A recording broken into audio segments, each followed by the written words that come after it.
নমস্কার, আমি সুরিতা চলে এসেছি আমার আবৃত্তি সঞ্চালনা সংবাদ পাঠ এবং গল্প পাঠের অনলাইন ক্লাস মধুমতিতে। তোমরা সকলেই জানো যে তোমাদের আমি প্রতিটি এপিসোডে কিছু না কিছু শিখিয়ে থাকি।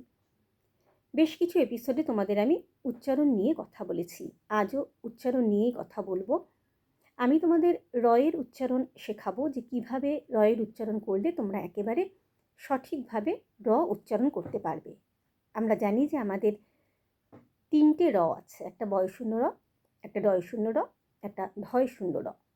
বয়শূন্য রয়ের যখন উচ্চারণ আমরা করব তখন জিভটাকে নিচের পাটির দাঁতে লাগাবো, র র, তাহলে রটা কিন্তু রই হবে। আর যখন ডয়শূন্য র উচ্চারণ করব তখন এই জিভটাকেই দাঁতের ওপরের পাটির দাঁতের পেছনের যে অংশ তালু সেখানে লাগাবো, র র, তাহলে উচ্চারণটা র হবে।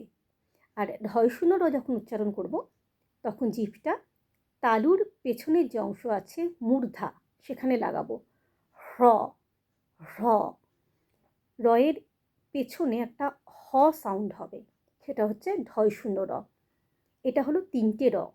এবার শব্দ বলে বলি, ধরো বাড়ি, বাড়ি, বাড়ি মানে জল, দাঁতটা লাগাচ্ছি নিচের পাটিতে। আবার যখন বাড়ি উচ্চারণ করব, বাড়ি বাড়ি, তখন জিভটাকে তালুতে লাগাচ্ছি। আবার নিড, নিড নিচে, নিচের পাটির দাঁতে। আবার যখন নিড় বলছি তখন দাঁতের উপরে যে তালু, নিড় মানে পাখির বাসা। তাহলে তফাৎটা বুঝতে পারলে। আর যখন ধয়শূন্য র বলবো, দৃঢ়, গাঢ়, সুদৃঢ়, প্রগাঢ়। তাহলে বোঝাতে পারলাম তিনটে র জিভ ঠিক কোন জায়গায় লাগালে সঠিকভাবে তোমরা উচ্চারণ করবে তার পদ্ধতি তোমাদের বলে দিলাম। এবার থেকে এইভাবে যদি তোমরা প্র্যাকটিস করো তাহলে দেখবে কোনো রয়ের উচ্চারণই তোমাদের ভুল হবে না।